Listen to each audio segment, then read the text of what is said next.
The fluorescent lights of McDonald's cast their familiar harsh glow across the empty restaurant as Sarah Chen finished wiping down the last table of her shift. It was 2:47 a.m. on a Tuesday in Phoenix, Arizona, and the overnight crew was settling into the quiet hours before the morning rush. Sarah had been doing this routine for 4 years now. The same motions, the same late-night customers, the same dreams of something bigger that seemed to drift further away with each passing month. Before we jump back in, tell us where you're tuning in from, and if this story touches you, make sure you're subscribed because tomorrow I've saved something extra special for you. What Sarah didn't know was that in less than 18 hours, 3 men would walk through those glass doors and change her life forever. These weren't ordinary customers looking for late-night burgers. They were members of SEAL Team 8, and when they saw her face, they would recognize something that would shatter everything Sarah thought she knew about her past.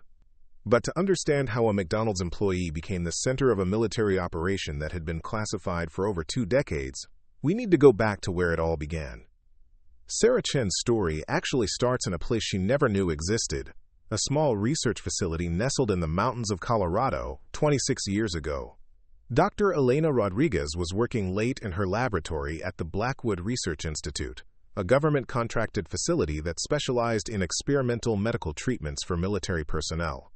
The project she was leading had a simple designation: Phoenix Protocol. Elena had dedicated her entire career to developing revolutionary healing techniques that could save soldiers' lives in the field. Her latest breakthrough involved a synthetic compound that could accelerate cellular regeneration at an unprecedented rate. Early trials on laboratory subjects had shown remarkable results. Wounds that would normally take weeks to heal were closing in days, sometimes hours.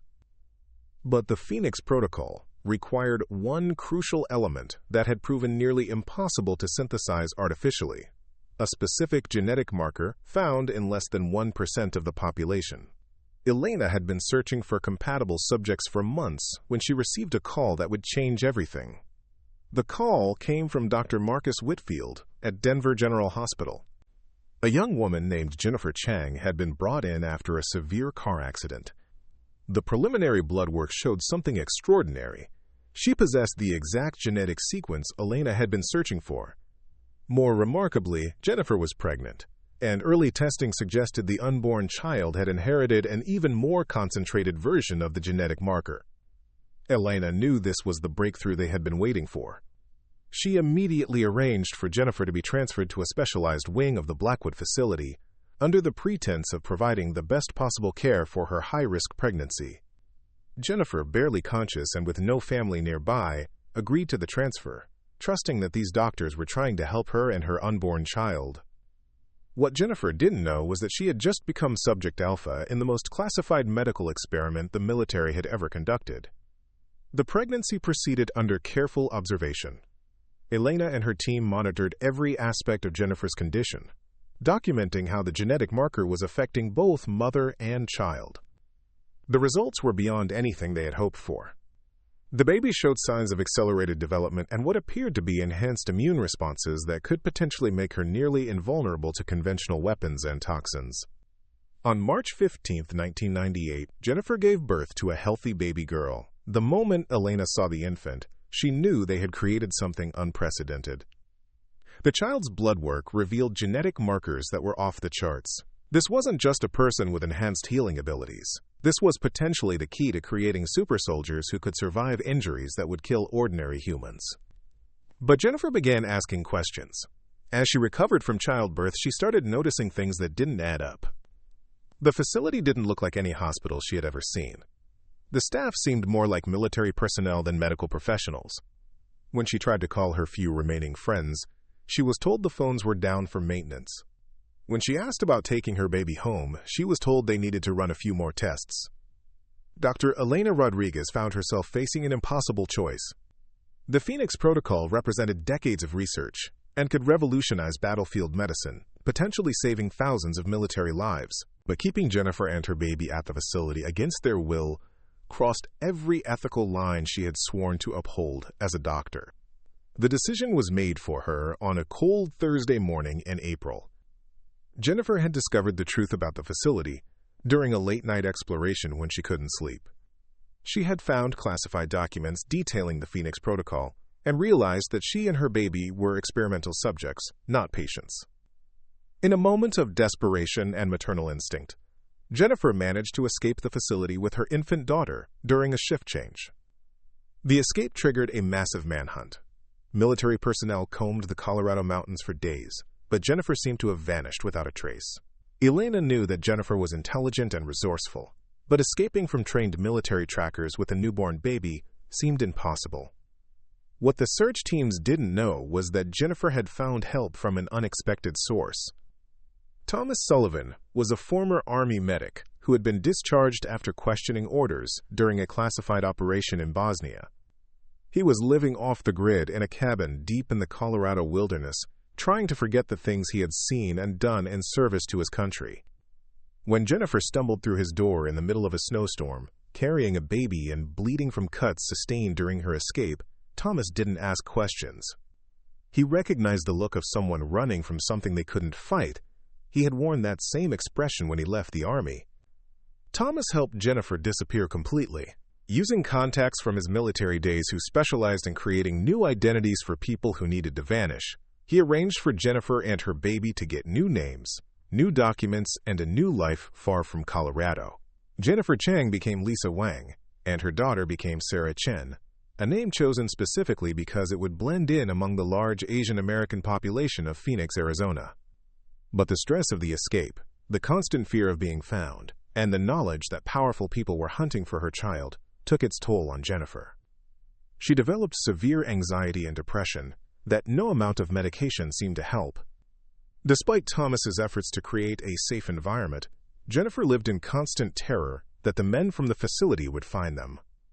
When Sarah was 3 years old, Jennifer made the most difficult decision of her life. She realized that as long as she was with her daughter, they would never be truly safe. The people hunting them were looking for a mother and child together. If Jennifer disappeared, Sarah might have a chance at a normal life. On a warm summer evening in 2001, Jennifer tucked Sarah into bed for the last time, whispered that she loved her more than all the stars in the sky, and walked out of their small apartment in Phoenix. She left behind a letter for Thomas explaining her decision and enough money to ensure Sarah would be cared for until she came of age. Jennifer was found 3 days later in the Arizona desert, having died by suicide. The letter she left behind mentioned nothing about the Phoenix Protocol, the Blackwood facility, or the real reason she had been running. To the authorities, it appeared to be a tragic case of a young mother overwhelmed by the pressures of single parenthood. Thomas honored Jennifer's wishes and ensured that Sarah was placed with a loving foster family.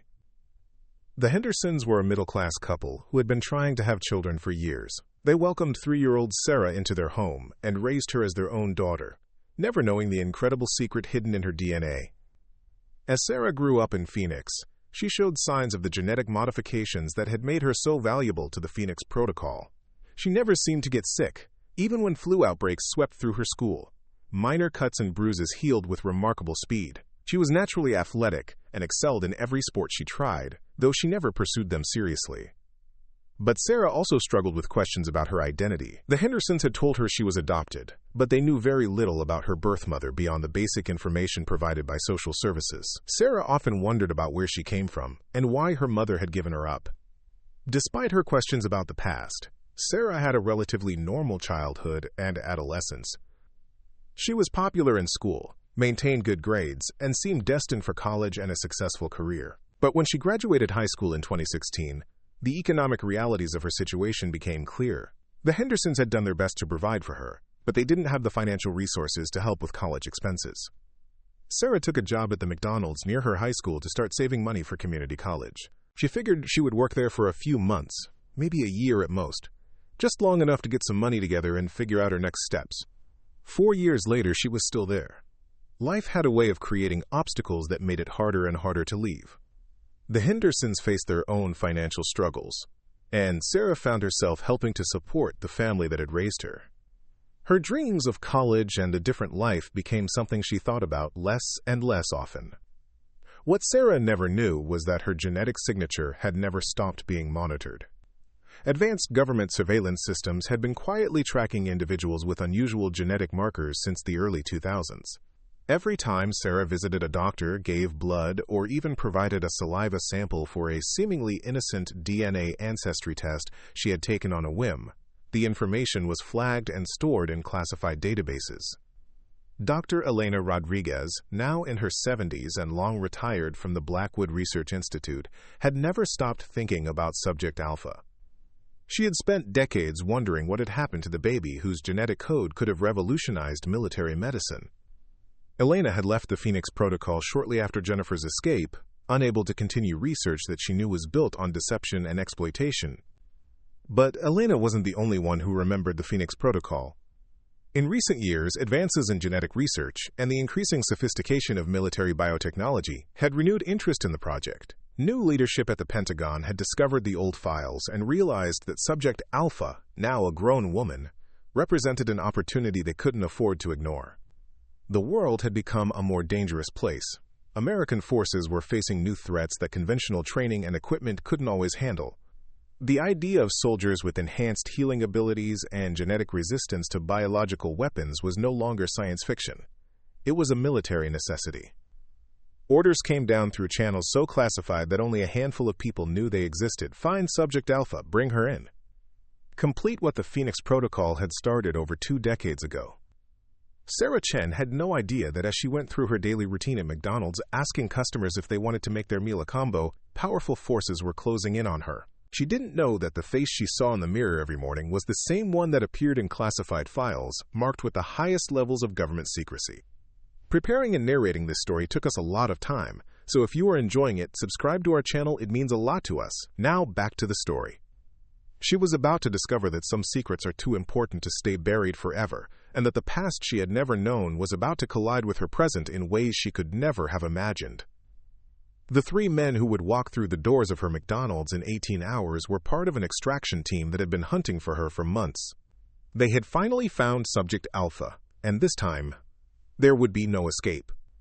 Commander Jake Morrison stood in the briefing room at Naval Special Warfare Command in Coronado, California, studying the photograph pinned to the classified bulletin board. The image showed a young Asian American woman in a McDonald's uniform, her hair pulled back in a ponytail, smiling at something off camera. To most people, she would look like any other fast food worker. To Morrison, she represented the most important mission of his 15-year career with the Navy SEALs. "Gentlemen, meet Sarah Chen," said Colonel Patricia Hayes, the Pentagon liaison who had flown in specifically for this briefing. Age 26, currently employed at McDonald's location 4472 in Phoenix, Arizona. What makes Miss Chen special isn't her job or her location. It's what's flowing through her veins. Morrison's team consisted of 2 other SEALs, Petty Officer First Class Danny Martinez, a communications specialist who could hack into virtually any system, and Chief Petty Officer Mike Thompson, a medic with advanced training in field surgery and biochemistry. All 3 men had been handpicked for this operation based on their psychological profiles and their ability to maintain absolute secrecy. Colonel Hayes clicked to the next slide, revealing a complex genetic diagram that meant nothing to Morrison but clearly impressed Thompson, whose medical background allowed him to understand the implications. The Phoenix Protocol, Hayes continued, was terminated in 1998 following an incident at the Blackwood Research Institute. However, recent advances in genetic engineering have made us realize what we lost when Subject Alpha disappeared. Sarah Chen isn't just a person. She's a living key to creating the next generation of American warriors. What the team didn't know was that this briefing was taking place simultaneously with similar briefings around the world. The genetic modifications that made Sarah unique had become the subject of an international race. Foreign intelligence agencies had been monitoring the same genetic markers, and Sarah's location was no longer a secret held only by the United States. In a nondescript office building in Moscow, Colonel Dmitry Volkov was reviewing his own set of files on Sarah Chen. The Russian military had obtained fragments of the Phoenix Protocol research through a former Blackwood scientist who had defected years earlier. They understood that whoever controlled Sarah Chen would have access to genetic modifications that could shift the balance of military power globally. Volkov's team was already en route to Phoenix. Unlike the Americans, who planned to bring Sarah in through official channels, the Russians intended to extract her and disappear her into their own research program. Sarah would simply vanish. Another missing person in a country where thousands disappeared every year. But the Russians weren't the only foreign power interested in Sarah Chen. In Beijing, General Liu Wei had authorized his own extraction team after Chinese intelligence discovered the Phoenix Protocol through cyber espionage operations against American military databases. The Chinese saw Sarah as the foundation for their own super soldier program, one that could give them a decisive advantage in any future conflict. Back in Phoenix, Sarah was completely unaware that she had become the target of a three-way international competition. Her biggest concern that Tuesday morning was covering a shift for her coworker Jessica, who had called in sick with the flu that was going around. Sarah had agreed to work a double shift, which meant she would be at the restaurant from 6 a.m. until 2 a.m. the following day. As Sarah prepared for what she thought would be just another long day at work, Danny Martinez was setting up surveillance equipment in a van parked across the street from the McDonald's.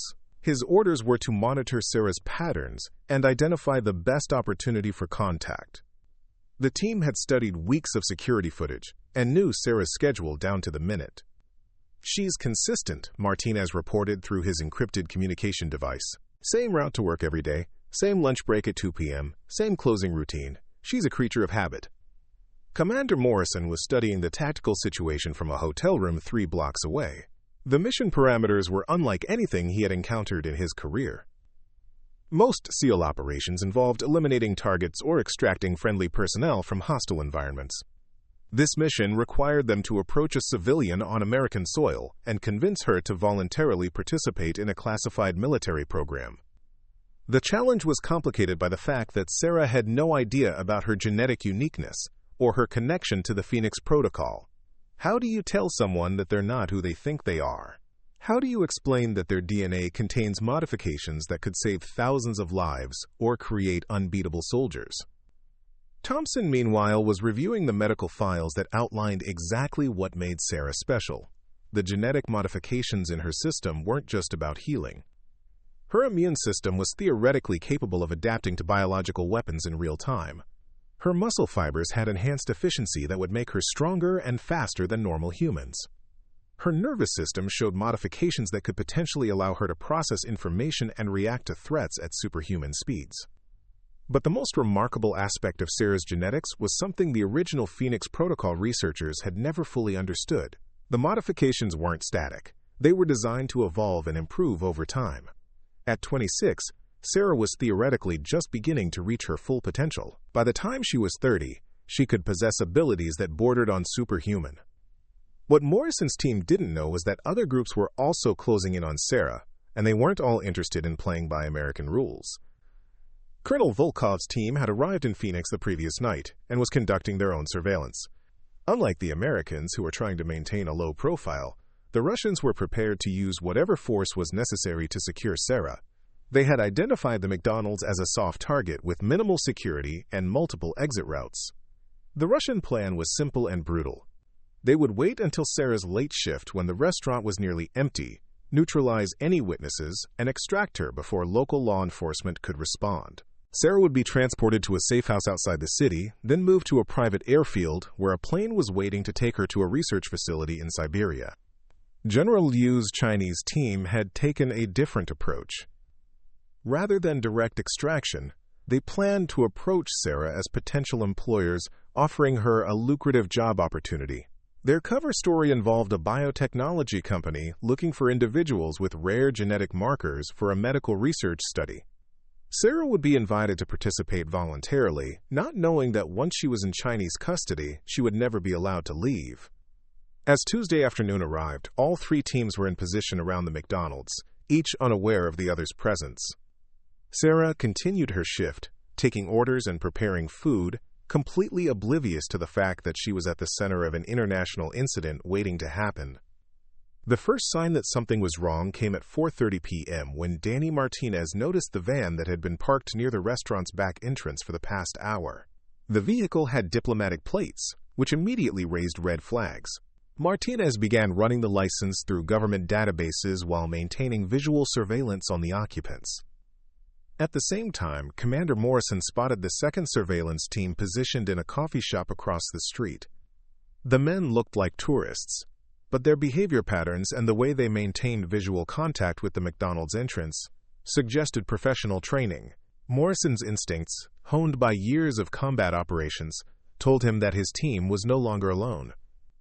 The situation became critical when Thompson identified a third group conducting counter-surveillance from a construction site adjacent to the restaurant. Professional operatives didn't conduct surveillance on each other unless they were protecting the same target or competing for the same objective. Morrison realized that Sarah Chen had somehow become the focus of multiple intelligence operations, and his team was about to find themselves in the middle of an international incident on American soil. The mission parameters had just changed dramatically, and they were running out of time to make contact with Sarah before other forces acted.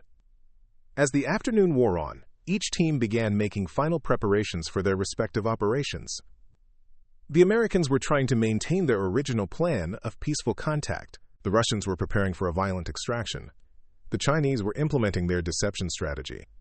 None of them realized that Sarah Chen herself was about to make a decision that would change everything. At 6:15 p.m., during her dinner break, Sarah would step outside the McDonald's for some fresh air and notice the unusual amount of activity around the restaurant. Her survival instincts, enhanced by genetic modifications she didn't know she possessed, would trigger an awareness that something was terribly wrong. The girl who had spent 4 years serving hamburgers was about to discover that her ordinary life was an illusion, and that forces beyond her imagination were converging on her location. The next few hours would determine not just her fate, but potentially the future of military technology around the world. Sarah Chen's quiet life was about to explode into chaos, and there would be no going back to the safety of routine once the truth was revealed. Sarah stepped outside the McDonald's at exactly 6:15 p.m., just as she had done every Tuesday for the past 4 years. The Arizona heat was beginning to fade as the sun dropped toward the horizon, but something felt different about this particular evening. The hair on the back of her neck stood up, and she found herself scanning the parking lot with an intensity that surprised her.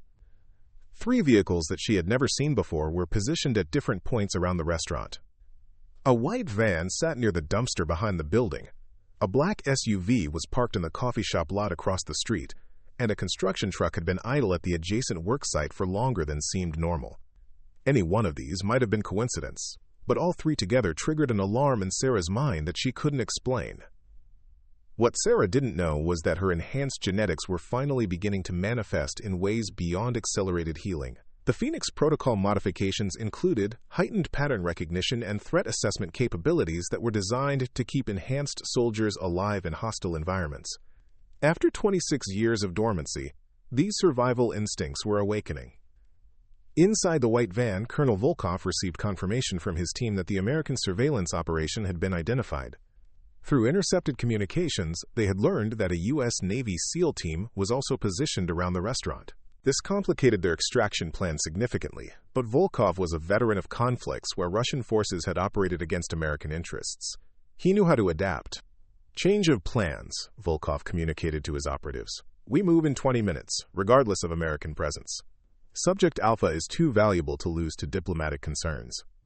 The Russian team consisted of 4 Spetsnaz operators who had been selected for their experience in urban extraction missions.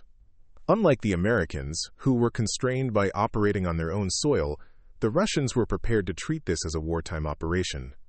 They had studied the McDonald's layout and identified Sarah's co-workers as potential complications that would need to be neutralized. Meanwhile, the Chinese team was implementing their deception strategy. Agent Lisa Chang, a deep-cover operative who had been living in Phoenix for 3 years, entered the McDonald's posing as a customer. Her mission was to initiate contact with Sarah using the cover story about genetic research opportunities. Lisa approached the counter where Sarah was working, noting the young woman's obvious alertness and the way her eyes kept drifting toward the windows. Sarah's enhanced instincts were clearly functioning, even if she didn't understand what they were telling her. "Excuse me," Lisa said with a practiced smile. "I'm with Biogenetics Research Solutions, and we're conducting a study on individuals with unique genetic markers. Your name came up in our database, and we'd like to offer you an opportunity to participate in some very lucrative research."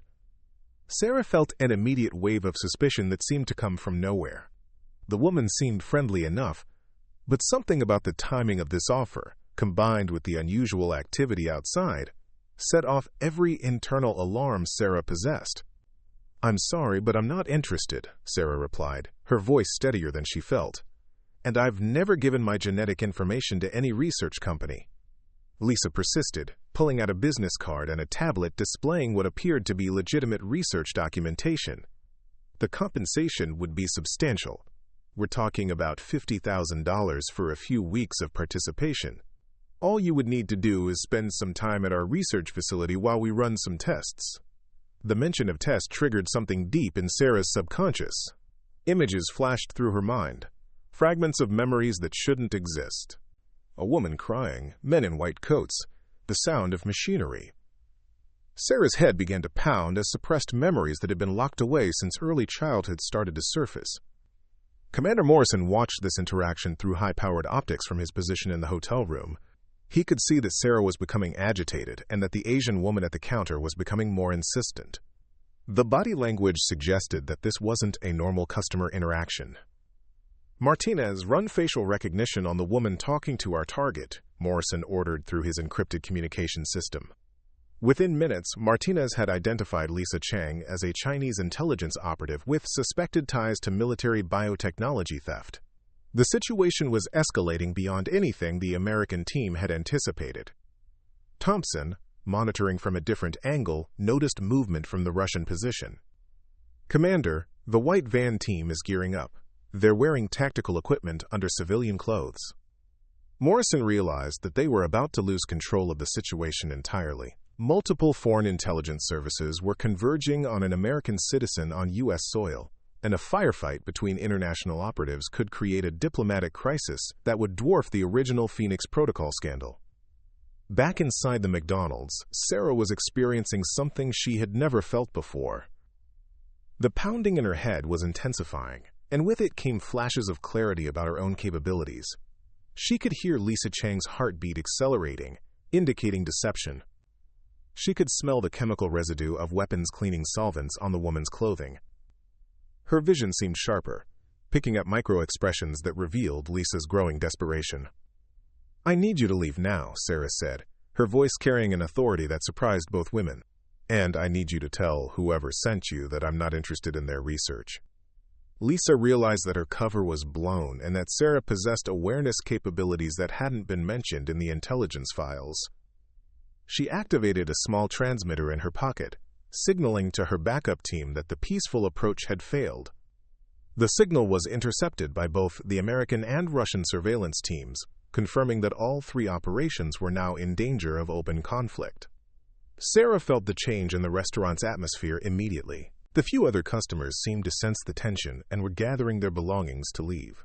Her co-worker Kevin, a 19-year-old college student who was working the register, noticed Sarah's distress and approached to ask if everything was okay. "Kevin, I need you to go to the back office and lock the door," Sarah told him, her enhanced instinct screaming that violence was imminent. "Call 911 and tell them there's about to be trouble at our location." Kevin looked confused but recognized the urgency in Sarah's voice. As he headed toward the back office, Sarah began moving toward the emergency exit, her body seeming to know exactly how to position itself for maximum mobility and cover. Colonel Volkov made the decision to accelerate his timeline. The longer they waited, the more likely it became that American law enforcement would arrive and complicate the extraction. He gave the order for his team to move immediately, knowing that they would have to fight their way through both Chinese and American operatives to reach Sarah.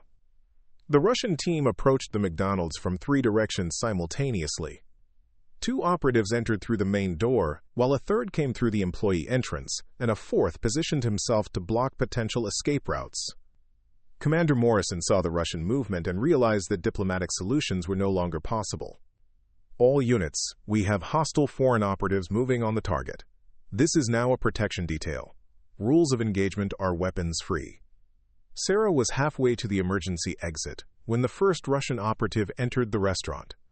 Her enhanced reflexes allowed her to process the threat immediately. The man's movement patterns, the concealed weapon under his jacket, the way his eyes locked onto her position. For the first time in her life, Sarah's genetic modifications are fully activated in response to mortal danger. Time seemed to slow down as her nervous system shifted into a state of hyper-awareness. She could track the movement of every person in the restaurant, calculate trajectory angles for incoming threats, and identify the optimal path to safety. The Russian operative raised his weapon, but Sarah was already moving. She dove behind the counter as the first shots were fired, shattering the windows and sending customers screaming toward the exits. Lisa Chang drew her own weapon and returned fire at the Russians, realizing that her extraction mission had turned into a battlefield. The Chinese operative positioned outside began moving toward the restaurant to support her. Commander Morrison's team breached the building from the rear entrance, engaging the Russian operatives while trying to reach Sarah's position. The McDonald's had become a war zone with 3 different military forces fighting for control of one confused young woman who was discovering that her ordinary life had been an illusion. Sarah crouched behind the counter, her mind racing as fragments of suppressed memories continued to surface. She was beginning to understand that the genetic abilities she was experiencing weren't natural. They had been designed. Someone had made her into something more than human, and now multiple groups were willing to kill to possess that technology. The girl who had spent 4 years asking if customers wanted fries with their order was gone forever. In her place was someone who was beginning to realize that she might be the most dangerous person in the room, even surrounded by elite military operatives. The Phoenix Protocol's ultimate creation was finally awakening, and the world was about to discover what 26 years of genetic enhancement could produce. The gunfire lasted exactly 47 seconds, but to Sarah it felt like hours. Her enhanced perception allowed her to track every bullet trajectory, every footstep, every tactical communication between the opposing forces. She could hear Commander Morrison's team coordinating their approach through the kitchen area, Colonel Volkov's Russians attempting to establish a perimeter, and Lisa Chang calling for immediate extraction from her Chinese backup team. But what struck Sarah most powerfully was how natural this felt. Despite having never been in combat, her body seemed to know exactly how to move, where to find cover, and how to assess the tactical situation. The genetic modifications weren't just enhancing her physical abilities, they were unlocking knowledge and instincts that had been programmed into her DNA. When the shooting stopped, 3 people lay wounded in the McDonald's dining room. One Russian operative had been hit by SEAL Team fire, Lisa Chang was bleeding from a graze on her shoulder, and Kevin, her teenage co-worker, had been struck by a ricochet while trying to reach the back office. The sight of Kevin's injury triggered something primal in Sarah's enhanced psychology. "Everyone stop!" Sarah shouted, rising from behind the counter with her hands visible. Her voice carried an authority that made all the combatants pause, even trained military operatives who had been in the middle of a firefight. Commander Morrison was the first to lower his weapon, recognizing that Sarah was demonstrating command presence that went far beyond civilian capability.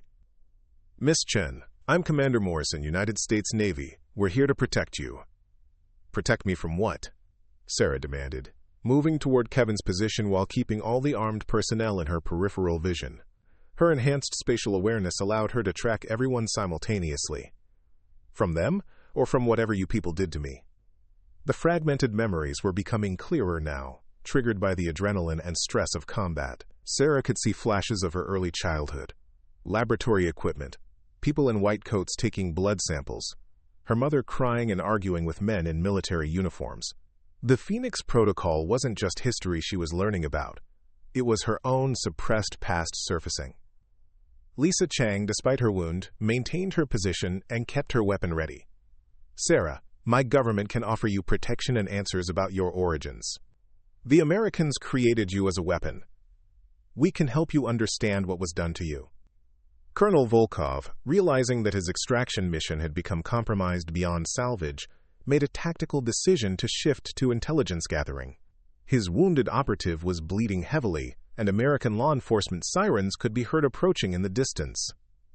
"Subject Alpha," Volkov called out in accented English, "you are the product of illegal human experimentation. Your government has been lying to you your entire life. Come with us, and we will show you the truth about what you really are." Sarah knelt beside Kevin, whose shoulder was bleeding but who remained conscious. Her enhanced biology allowed her to assess his injury instantly. The wound was painful, but not life-threatening. But as she touched his shoulder to apply pressure to the bleeding, something extraordinary happened. Kevin's wound began to heal. Not the normal slow process of clotting and recovery, but visible cellular regeneration that sealed the bullet graze within minutes. Sarah watched in fascination and terror as her touch accelerated Kevin's healing to an impossible degree. "What the hell was that?" Kevin whispered, staring at his shoulder where only unmarked skin remained.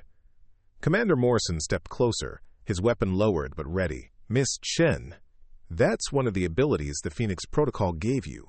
You're not just enhanced for combat and survival, you can heal others."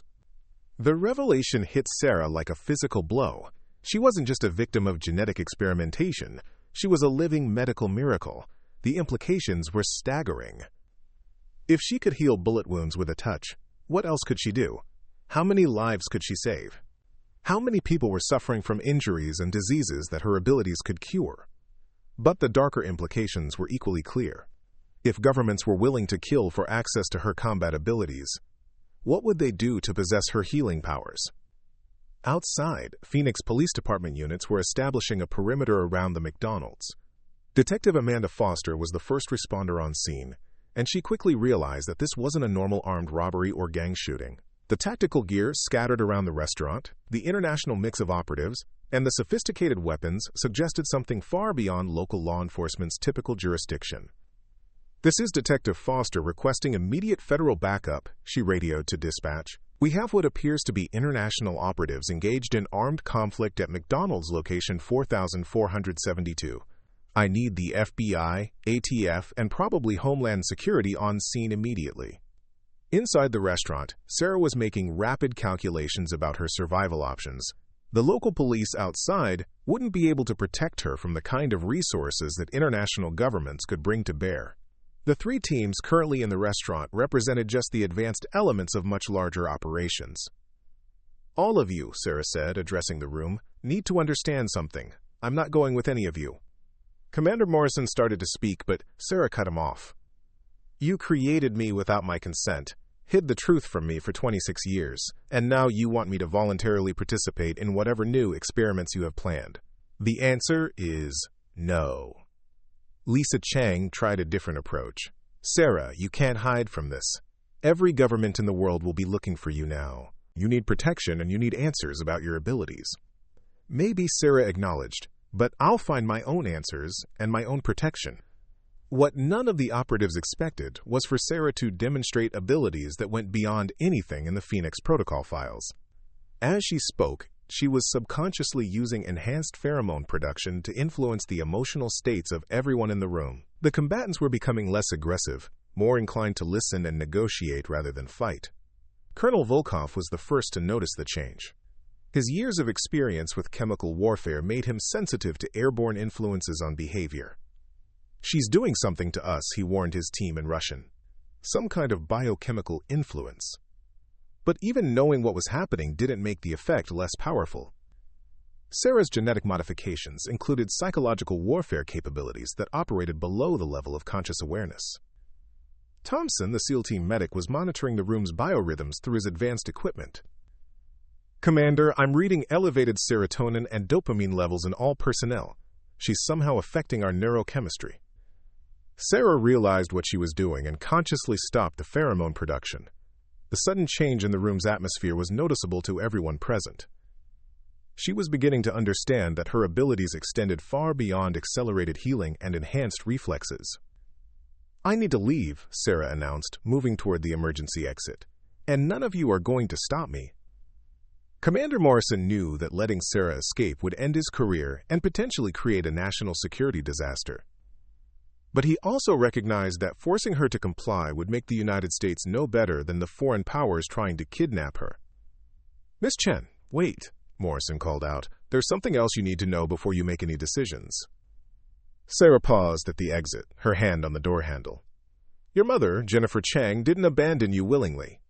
She was murdered to prevent her from revealing the truth about the Phoenix Protocol. Dr. Elena Rodriguez, the scientist who created your enhancements, has been trying to find you for years.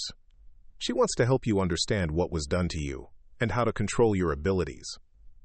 The revelation that her mother had been murdered rather than having committed suicide sent a surge of rage through Sarah's enhanced system. Her neurochemistry shifted again, this time producing stress hormones that heightened her physical capabilities to combat levels. "Who killed her?" Sarah demanded, her voice carrying a threatening undertone that made everyone in the room step back instinctively. "We don't know for certain," Morrison admitted. But Dr. Rodriguez believes it was elements within the government who wanted to ensure the Phoenix Protocol remained classified. Sarah processed this information with the enhanced analytical capabilities her genetics provided. Her mother had died protecting her, and now the same people who had murdered Jennifer Chang wanted Sarah to voluntarily participate in their programs. "Tell Dr. Rodriguez that if she wants to help me, she can find me," Sarah said, "but I'm done being anyone's test subject or weapon." With that, Sarah pushed through the emergency exit and disappeared into the Phoenix afternoon. Her enhanced speed and agility allowed her to evade the police perimeter before they could respond to her departure. Behind her, she left 3 international intelligence teams, a confused local police force, and a mystery that would soon draw the attention of every major government in the world. Sarah Chen was no longer hiding, she was running, but this time she knew what she was running from and what she was capable of. The Phoenix Protocol had created her to be the ultimate soldier, but they had also given her the tools to fight back against anyone who tried to control her. The girl who had served hamburgers for 4 years was gone forever, replaced by someone who was beginning to understand that she might be the most powerful individual on Earth. And she was angry about what had been done to her family. The real war was just beginning. 3 days after the McDonald's incident, Sarah found herself in a place she never could have imagined. An abandoned subway tunnel beneath downtown Phoenix, surrounded by people who shouldn't have existed. The Underground Railroad, as they called themselves, was a network of individuals who had been victims of classified government experiments dating back to the 1950s. Marcus Webb sat across from Sarah in the flickering light of battery-powered lanterns. His left arm ended at the elbow, lost during an experimental procedure in 1987 that was supposed to enhance bone density. Instead, the treatment had caused catastrophic tissue death that required amputation to save his life. "You're not the first, Sarah," Marcus explained, his voice carrying the weight of decades of hidden trauma. The Phoenix Protocol was just one of dozens of programs. They've been experimenting on American citizens for over 70 years, always with the promise that it was for national security. Around the tunnel, Sarah could see others who bore the physical and psychological scars of government experimentation. There was Rebecca Torres, whose nervous system had been modified in an attempt to create psychic abilities, leaving her with chronic pain and seizures. David Kim had been part of a strength enhancement program that had left him with bones so dense they frequently broke under their own weight. But what shocked Sarah most was meeting Jonathan Pierce, a man in his 50s who shared her accelerated healing abilities. He had been part of an earlier version of the Phoenix Protocol in the 1980s, before the research had been refined enough to create stable modifications. "The difference between us," Jonathan explained, rolling up his sleeve to reveal scars that were slowly fading even as Sarah watched, "is that my healing comes with a cost. Every time my body repairs itself, it ages me slightly. I'm 53 years old, but my cellular structure is closer to 70. Sarah realized that her genetic modifications might have hidden consequences that wouldn't manifest for years or decades. The Phoenix Protocol researchers had given her incredible abilities, but they had also made her into a walking experiment with unknown long-term effects. Marcus activated a tablet that displayed news coverage from around the world. Sarah's face was on every major network, though the official story bore little resemblance to what had actually happened. According to government statements, the McDonald's incident had been a terrorist attack by foreign operatives, and Sarah Chen was a missing person who might have been kidnapped. "They're rewriting history in real time," Marcus said. "Commander Morrison's team, the Chinese operatives, the Russians, officially, none of them were ever there.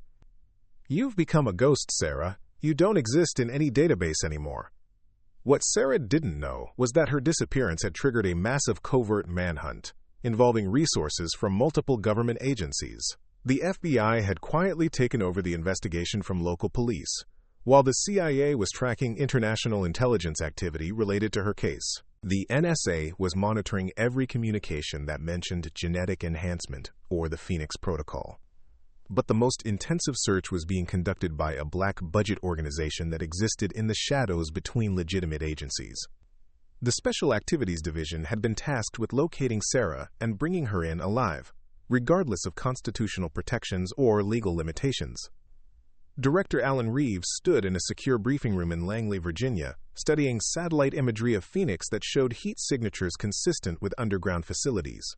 His analysts had identified 17 possible locations where Sarah might be hiding, and tactical teams were being positioned to investigate each one. "I want her found within 48 hours, Reeves told his assembled operatives. "Every minute she remains free increases the risk that foreign powers will locate her first. Use whatever resources are necessary, but bring her in." Back in the tunnel, Sarah was learning about the scope of the experiments that had been conducted on unwilling subjects. Rebecca Torres had access to classified documents obtained through years of careful intelligence gathering, and she was showing Sarah files that detailed programs dating back to the early days of the Cold War. Project MK Ultra was just the beginning, Rebecca explained, scrolling through digital copies of declassified documents. "They've experimented with everything: mind control, genetic modification, biological weapons, psychic phenomena.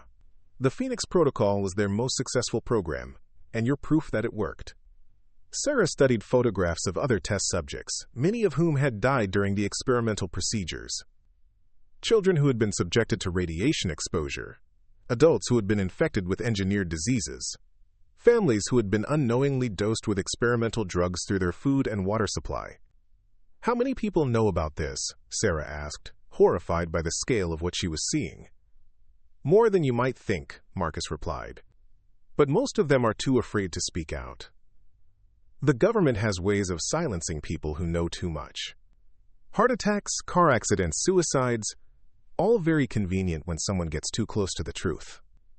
David Kim activated a secure communication system that connected to similar networks in other cities. Sarah realized that the Underground Railroad wasn't just a local Phoenix organization. It was a national network of experiment survivors and their allies who had been operating in secret for decades. "Sarah, we need to tell you something else," Jonathan said, his expression grave. "Dr. Elena Rodriguez contacted us yesterday. She wants to meet with you." The mention of Dr. Rodriguez sent conflicting emotions through Sarah's enhanced system. This was the woman who had created her genetic modifications, who had participated in the experiments that had destroyed her mother's life. But she was also the only person who truly understood what had been done to Sarah and might be able to help her control her abilities. "Where is she?" Sarah asked. "That's complicated," Marcus replied. "Dr. Rodriguez has been in hiding for 20 years. The people who funded the Phoenix Protocol consider her a security risk because she knows too much about their illegal activities. She's been living under an assumed identity, but she's willing to risk exposure to help you." What the Underground Railroad didn't know was that Dr. Rodriguez's decision to contact them had already been detected by government surveillance systems. The NSA's advanced algorithms had identified communication patterns consistent with Rodriguez's known behavioral profiles, and Special Activities Division teams were already moving to intercept her. In a small cabin in the mountains of Colorado, Dr. Elena Rodriguez was packing the few belongings she could carry. At 72 years old, she was tired of running and hiding from the consequences of research she had believed would save lives. When she had learned that Subject Alpha, the baby she had helped bring into the world, was alive and being hunted, she knew she had to act. Rodriguez had spent 2 decades documenting the truth about the Phoenix Protocol and other classified programs. She had compiled evidence that could expose the illegal experimentation and bring justice to the thousands of victims who had suffered in the name of national security. But more importantly, she had continued her research and believed she could help Sarah understand and control her abilities. The doctor's secure satellite phone buzzed with an encrypted message from the Underground Railroad. Sarah Chen had agreed to meet, but the rendezvous would have to be carefully planned to avoid the government forces that were closing in on all of them. Back in the tunnel, Sarah was making a decision that would change everything. She realized that her abilities weren't just tools for survival. They were weapons that could be used to fight back against the system that had created her. The healing powers could help other experiment victims. Her enhanced physical capabilities could protect people who couldn't protect themselves. "I want to do more than just hide," Sarah announced to the assembled group. "These people destroyed my family, lied to me my entire life, and are still out there experimenting on innocent people. I want to stop them." Marcus studied Sarah's face, recognizing the same determination that had driven him to create the Underground Railroad after his own traumatic experience. "That's a dangerous path, Sarah. Once you start fighting back, they'll never stop hunting you." "They're already hunting me," Sarah replied. "At least this way, I'll be fighting for something meaningful." Rebecca Torres smiled for the first time since Sarah had met her. "In that case, we have a lot to teach you about how to hurt the people who can't officially be hurt." Sarah was about to learn that her genetic enhancements were just the beginning of what she was capable of becoming. The Underground Railroad had spent decades developing techniques for striking back at classified programs, and they were ready to turn the Phoenix Protocol's ultimate weapon against its creators. The government had created Sarah to be the perfect soldier, but they had made one critical mistake. They had given her a conscience and the power to act on it. The girl who had served hamburgers was gone, replaced by someone who was about to become the most dangerous enemy the shadow government had ever faced. Dr. Rodriguez's reunion with her greatest creation was just hours away, and with it would come revelations that would shake the foundations of the military-industrial complex that had operated in darkness for 70 years. The abandoned mine shaft in the Superstition Mountains east of Phoenix had been chosen specifically because it was invisible to satellite surveillance and too remote for casual discovery. At 3 a.m. on a moonless Thursday morning, Sarah made her way through the desert terrain with enhanced night vision that turned the darkness into a landscape of crystalline clarity. Dr. Elena Rodriguez was already waiting when Sarah arrived, though she looked nothing like the confident scientist from the old Phoenix Protocol photographs. 25 years of hiding had aged her beyond her 72 years, and the weight of her secrets had carved deep lines into her face. When she saw Sarah approaching, tears began streaming down her cheeks. "My God," Dr. Rodriguez whispered, "you look exactly like your mother did at your age." Sarah maintained her distance, every enhanced instinct warning her to be cautious. This woman had created her genetic modifications, but she had also participated in the experiments that had ultimately destroyed Jennifer Chang's life. "Tell me why I shouldn't kill you right now," Sarah said, her voice carrying an edge that made Dr. Rodriguez step back involuntarily. "Because I can give you something more valuable than revenge," Rodriguez replied, pulling a metal briefcase from behind a boulder. "I can give you the truth about what you really are, and more importantly, how to control what they made you into." The briefcase contained files that went far beyond anything Sarah had seen with the Underground Railroad. These were the original Phoenix Protocol research notes, written in Rodriguez's own handwriting, documenting every stage of Sarah's genetic modification from conception through birth. "Your mother wasn't chosen randomly," Rodriguez began, opening the first file.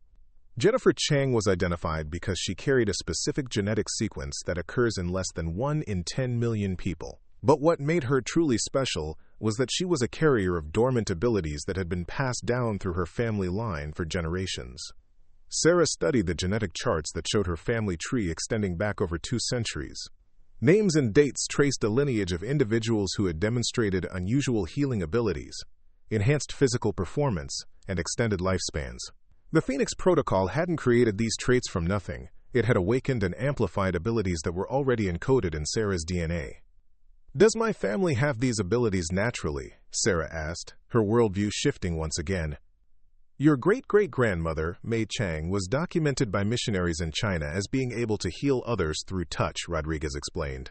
"Your great-grandfather survived injuries during World War I that should have been fatal. Your grandfather lived to be 104 despite working in dangerous conditions his entire life. The abilities were always there, dormant in your bloodline." Quote, what Rodriguez revealed next shattered everything Sarah thought she knew about the Phoenix Protocol. The genetic modifications hadn't been designed to create super soldiers. They had been developed as a cure for a biological weapon that the government itself had accidentally released. In 1997, a classified laboratory in Nevada was conducting experiments with engineered viruses, Rodriguez continued, her voice heavy with guilt. One of the test subjects escaped containment and died in Las Vegas. The virus he was carrying began spreading, but it was so subtle that nobody realized what was happening. The engineered pathogen was designed to remain dormant for decades before activating and causing rapid organ failure. By the time scientists discovered the outbreak, hundreds of thousands of people had been exposed through air travel and normal social contact. The virus was spreading globally, creating a ticking time bomb that would kill millions when it finally activated. "The Phoenix Protocol was our attempt to create a cure," Rodriguez explained. "We needed to develop genetic modifications that would make the human immune system capable of fighting off the engineered virus. Your mother's bloodline was the key to making it work. Sarah realized that her genetic enhancements weren't just military applications.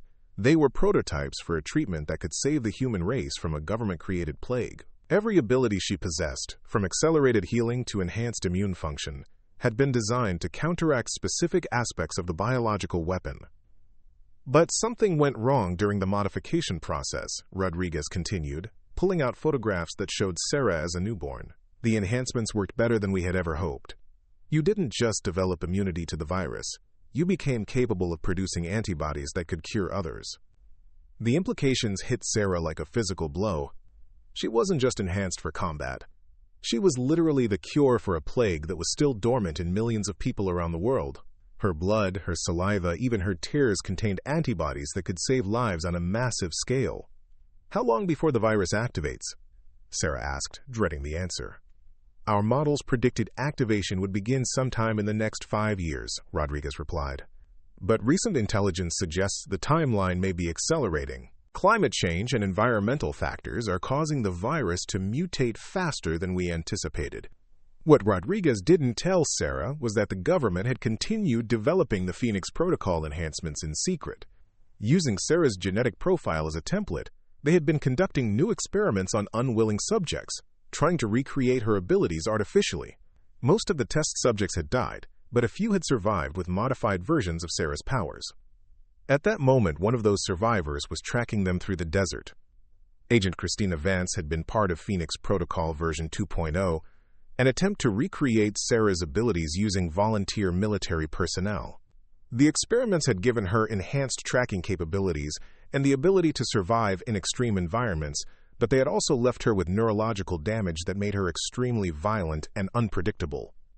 Vance had been sent by Director Reeves to locate and eliminate Dr. Rodriguez before she could reveal any more classified information. The fact that Sarah was with Rodriguez made the mission even more valuable. Vance could capture the original Phoenix Protocol subject and eliminate the security risk simultaneously. "We're not alone," Sarah said suddenly, her enhanced senses detecting movement in the desert around them. "Someone's coming." Rodriguez looked panicked. "Impossible. This location was completely secure." "Nothing is secure from them," Sarah replied, her combat instincts fully activating. "They've had 25 years to perfect surveillance technology." Agent Vance emerged from the darkness with her weapon drawn, moving with the same enhanced speed and agility that Sarah possessed. But where Sarah's modifications had preserved her humanity, Vance's enhancements had turned her into something closer to a killing machine.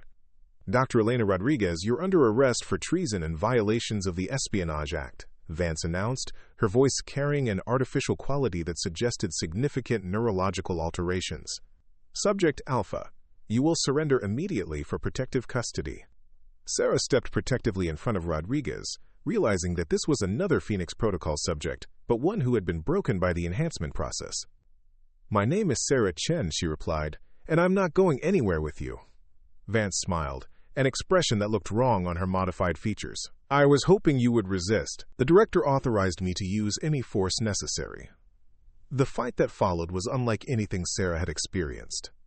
Vance possessed many of the same abilities that Sarah had discovered in herself, but without the psychological restraints that kept Sarah's humanity intact. She fought with mechanical precision and absolutely no concern for collateral damage. But Sarah had advantages that Vance lacked. Her genetic modifications were more stable, giving her better control over her enhanced abilities. More importantly, she was fighting to protect someone else, which triggered psychological responses that amplified her physical capabilities. The battle ranged across the rocky terrain of the mine site, with both women demonstrating superhuman speed, strength, and agility. Sarah quickly realized that Vance's enhancements had come with significant costs. Her movements were increasingly erratic, and she seemed to be experiencing pain from her own modifications. "They did this to you too," Sarah said during a brief pause in the fighting. "You're another victim of their experiments."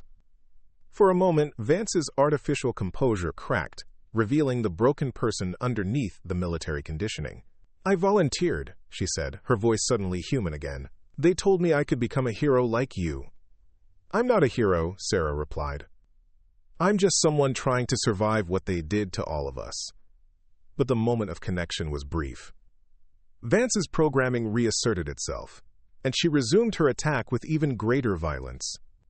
Sarah realized that her opponent had been psychologically conditioned to be incapable of disobeying orders, even when those orders went against her own survival instincts. The fight ended when Sarah managed to inject Vance with a sedative that Dr. Rodriguez had brought for emergencies. As Vance collapsed, Sarah could see the relief in her eyes. She was finally free from the compulsion to fight. "We need to leave immediately," Rodriguez said, gathering her files. "If they sent one agent, there will be others." As they prepared to flee deeper into the desert, Rodriguez handed Sarah a small device that looked like a medical scanner. "This will detect anyone who has been exposed to the virus," she explained. "In the coming months, you're going to need to identify people who need treatment before the pathogen activates." Sarah realized that her life had taken another dramatic turn. She was no longer just running from her creators. She was now responsible for saving millions of people from a plague that the government had accidentally unleashed. The girl who had worked at McDonald's was truly gone, replaced by someone who might be humanity's only hope for survival. But first, she had to stay alive long enough to figure out how to cure a world that didn't even know it was dying.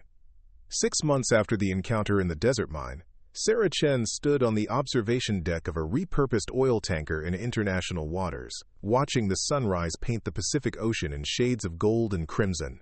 The ship had been converted into a floating medical facility, equipped with laboratories that could synthesize her antibodies and treatment centers that could handle thousands of patients. The world had changed dramatically since Dr. Rodriguez's revelations about the dormant bioweapon. Sarah had spent those months working with the Underground Railroad to establish a global network of treatment centers, preparing for the day when the engineered virus would begin its activation sequence. That day had arrived 3 weeks ago. The first cases appeared simultaneously in major cities around the world: New York, London, Tokyo, Mumbai. People who had been perfectly healthy suddenly collapsed with symptoms that resembled aggressive cancer combined with complete immune system failure. Government health agencies initially dismissed the outbreaks as isolated incidents, but Sarah's virus detection equipment confirmed what she had feared. The pathogen was finally activating after lying dormant for over 25 years. Marcus Webb approached from behind, his prosthetic arm gleaming in the morning light. The Underground Railroad leader had become Sarah's closest advisor as they built their medical resistance movement. "The latest reports from our ground teams," Marcus said, handing Sarah a tablet displaying global infection data. "We're looking at over 50,000 confirmed cases across 6 continents. The activation rate is accelerating faster than Dr. Rodriguez predicted." Sarah studied the data with enhanced analytical capabilities that allowed her to process complex patterns instantly. The virus wasn't just activating randomly, it was following specific environmental triggers related to air pollution, electromagnetic radiation, and stress hormones. Urban centers with high population density were experiencing the most rapid outbreak progression. "How many people have we treated so far?" Sarah asked. 14,000 through our mobile clinics," Marcus replied. "But we're running into the same problem everywhere: government interference." The treatment process that Sarah had developed was remarkably simple. A small amount of her genetically modified blood, properly processed and purified, could cure the bioweapon virus in any infected individual. The antibodies she produced were so effective that a single dose could not only eliminate the pathogen but provide immunity against future exposure. But the simplicity of the cure had created unexpected complications. Governments around the world were demanding access to Sarah's blood for their own research programs, viewing her as a strategic resource too valuable to remain independent. Several nations had declared her a person of international interest, claiming legal authority to detain her for the global good. Director Alan Reeves had escalated his pursuit of Sarah from covert operations to open military action. U.S. Navy ships were positioned throughout the Pacific, tasked with locating and boarding any vessel suspected of harboring her. The official justification was that Sarah represented critical medical infrastructure that needed government protection, but the Underground Railroad knew the real motivation was to control the cure and use it as leverage against other nations.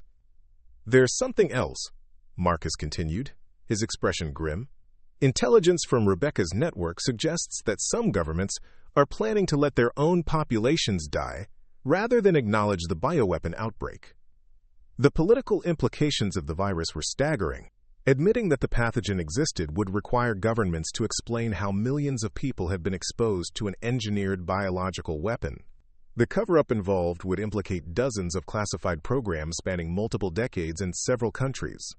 Some world leaders had decided that it was politically safer to treat the outbreak as a natural pandemic and accept massive casualties rather than reveal the truth about their illegal experimentation programs. Sarah felt the weight of those decisions pressing down on her enhanced consciousness. Every hour that passed meant more people dying from a disease she could cure with a simple blood transfusion. But every person she saved also brought more attention from military forces that wanted to capture and control her. Dr. Elena Rodriguez emerged from the ship's laboratory, carrying a briefcase that contained the latest breakthrough in their research. At 73, she had thrown herself into developing ways to synthesize Sarah's antibodies artificially, hoping to create a treatment that wouldn't require Sarah's continued presence. "I have good news and bad news," Rodriguez announced, setting the briefcase on a table between them. "The good news is that we've successfully replicated your antibody structure in laboratory conditions." Sarah felt a surge of hope. If they could mass-produce the cure without requiring her blood, she could disappear and let the treatment be distributed through normal medical channels. "The bad news," Rodriguez continued, "is that the synthetic antibodies only remain stable for 72 hours. After that, they break down into harmless but useless proteins. We can create the cure, but it has to be administered within 3 days of production." The limitation meant that Sarah would need to remain involved in the production process, providing fresh blood samples every few days to maintain a supply of effective treatment. She couldn't simply donate a large quantity and disappear. Her ongoing participation was essential. But Sarah had been developing her own solution to the problem. Over the past months, she had discovered that her genetic enhancements were continuing to evolve. Her ability to heal others had grown stronger, and she had begun manifesting new capabilities that went beyond anything in the original Phoenix Protocol files. "There's something I need to show you," Sarah said, leading Rodriguez and Marcus to a section of the ship that had been converted into a medical ward. 50 patients lay in beds throughout the ward, all of them suffering from advanced stages of the bioweapon virus. These were people who had been brought to the ship too late for the standard antibody treatment. Their immune systems had already collapsed beyond the point where conventional therapy could save them. Sarah approached the first patient, a woman in her 40s whose breathing was labored and whose skin had taken on the gray pallor that indicated imminent organ failure. Without saying anything, Sarah placed her hands on the woman's chest and closed her eyes. What happened next left Rodriguez speechless. Instead of simply transferring antibodies through blood contact, Sarah was somehow directly rewriting the woman's genetic code. The viral modifications that were killing her were being systematically identified and eliminated at the cellular level. Within minutes, the woman's breathing stabilized. Her skin color returned to normal. Blood tests taken immediately afterward showed no trace of the bioweapon virus and indicated that her immune system had been completely restored. "How is this possible?" Rodriguez whispered, staring at the test results. "I think the Phoenix Protocol modifications were designed to continue evolving," Sarah replied. "Every time I use my abilities, they become stronger and more sophisticated. I'm not just curing people anymore, I'm giving them complete immunity to biological weapons." Sarah moved through the ward, treating each patient with the same direct genetic manipulation. The process was exhausting, requiring her to maintain physical contact for several minutes with each person, but the results were miraculous. People who had been dying were not just cured, but emerged from the treatment with enhanced immune systems that could resist virtually any engineered pathogen. Marcus realized the implications immediately. If you can do this to 50 people in a day and train others to do the same thing, we could create a population that's immune to biological warfare, Sarah finished. Not just this virus, but any future weapon they might develop. The conversation was interrupted by alarms throughout the ship. Rebecca Torres's voice crackled over the communication system from her position in the ship's intelligence center. "Sarah, we have incoming military vessels from 3 different countries: U.S. Navy destroyer, Chinese frigate, and Russian submarine. They're converging on our position and demanding that we surrender you immediately." Sarah looked out at the approaching ships and realized that her time as a fugitive was ending. The world's governments had finally decided that the stakes were too high to allow her to remain independent. They were prepared to risk international incidents and potential warfare to gain control of her abilities. But Sarah was no longer the confused McDonald's employee who had discovered her powers 6 months ago. She had spent that time learning to control abilities that were beyond anything the Phoenix Protocol designers had imagined. She had built a network of allies who were prepared to fight for the principle that medical treatment should not be controlled by governments that had created the problems in the first place. "Marcus, send a message to all the ships," Sarah said, her voice carrying an authority that had developed along with her powers. "Tell them that Sarah Chen is no longer running. Tell them that if they want to discuss the distribution of medical treatment for the bioweapon virus, they can send representatives to negotiate. But tell them also that any attempt to board this ship or capture its passengers will be considered an act of war against the people of Earth." As the military vessels took positions around the medical ship, Sarah prepared for what might be the final confrontation with the forces that had created her. But she was no longer fighting just for her own survival. She was fighting for the right of every person on Earth to receive medical treatment without government interference. The girl who had worked at McDonald's for 4 years, asking customers if they wanted to make their meal a combo, had become something the Phoenix Protocol designers never intended to create, a symbol of resistance against the military-industrial complex that experimented on innocent people and then tried to control the cures for the diseases they had created. Sarah Chen stood on the deck of her medical ship, surrounded by military forces from around the world, and realized that her story was just beginning. The Phoenix had risen from the ashes of government experimentation, and she was ready to burn down the system that had tried to control her. The cure for humanity's diseases would not be hoarded by governments or used as weapons in international politics. It would be freely given to anyone who needed it, regardless of nationality, politics, or ability to pay. That was Sarah's promise to the world, and she had the power to keep it.